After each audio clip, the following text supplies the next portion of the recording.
Donc merci d'être là ce soir pour accueillir le travail de Christian Hernandez, qui mérite amplement d'être mis en lumière.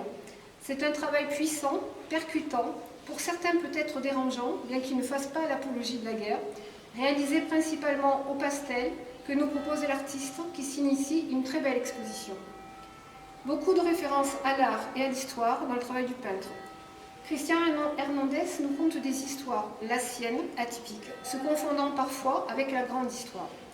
Et tout se mêle, voire s'en mêle, tant il y a à dire, à montrer, à partager.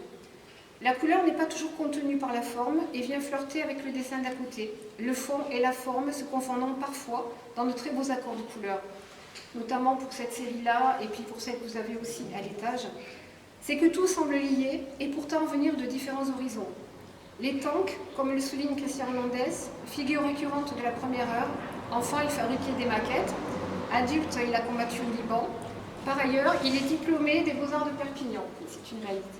Les tanks, donc, se partagent la surface travaillée avec d'autres figures qui ne font pas nécessairement écho à la guerre, mais à l'histoire dans son ensemble. L'homme confronté au monde qu'il a créé, avec sa beauté et ses cauchemars.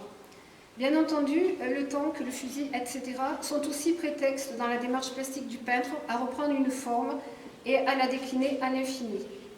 Il n'y a pas forcément de perspective, pas de ligne de suite avec un premier plan, puis l'horizon, etc.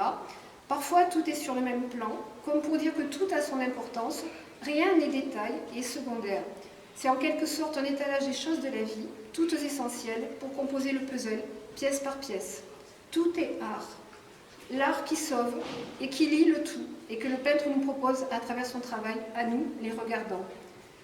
Je terminerai par cette phrase de Christian Hernandez que je trouve très belle et qui interpelle. Aussi attentifs que nous soyons à l'art, je crois que nous n'attendons pas les œuvres. Qu'elles soient faites signent déjà leur appartenance au passé. Et peut-être n'allons-nous vers elles que pour cette irruption visible d'un temps qui n'est jamais le nôtre.